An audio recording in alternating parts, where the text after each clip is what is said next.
Assalamualaikum warahmatullahi wabarakatuh. Sampurasun. Kumaha baraya damang sadayana. Tah ayeuna mah hayu urang diajar babarengan ngeunaan tata krama basa Sunda. Tah baraya aya nu terang naon tata krama basa Sunda teh?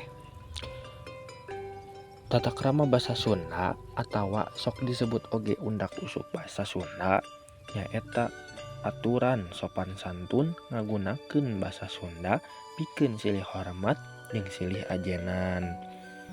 Tata krama basa Sunda anu dipake niluyukeun jeung kaayaan anu nyarita, anu diajak nyarita jeung anu dicaritakeunana.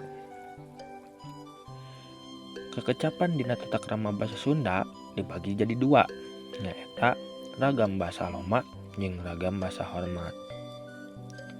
Kahiji aya ragam basa hormat atau basa lemes. Dina hakikatna digunakeunana ragam hormat teh taya lian pikeun nembongkeun rasa hormat ti nu nyarita ka nu diajak nyarita jeung ka saha anu dicaritakeunana.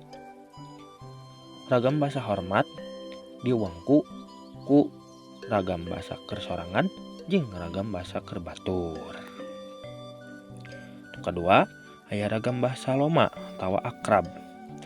Basa loma atawa ilaharna disebut bahasa kasar, saenyana lain dina harti kasar henteu ngahormat, tapi kulantaran digunakeun pikeun komunikasi di antara anu geus wanoh jeung babaturan ulin upamana.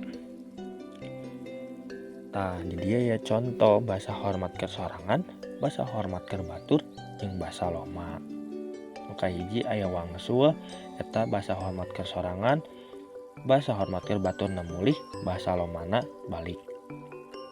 Kadua aya neda eta basa hormat keur sorangan, basa hormat keur ka baturna tuang, basa lomana dahar. Basa hormat keur sorangan aya eta hoyong, basa hormat keur ka batur palai, basa loma hayang. Basa hormat keur sorangan rorompok, basa hormat keur batur bumi, sareng basa lomana imah. Tah ayeuna mah aya larapna dina kalimah. Nu kahiji aya balik, kuring balik ti sakola, eta basa loma. Kadua aya abdi wangsul ti sakola, eta basa hormat keur sorangan. Nu katilu aya mulih, bapa mulih ti sakola, eta basa hormat keur ka batur. Salajengna aya contoh kadua, simkuring ngabantun buku ti perpustakaan. Teras ibu nyandak buku ti perpustakaan. Katilu Andri moal bekal ti imah. Tah sakitu meureun baraya diajar ngeunaan tata krama basa Sunda teh. Hatur nuhun sadayana, mugia manfaat.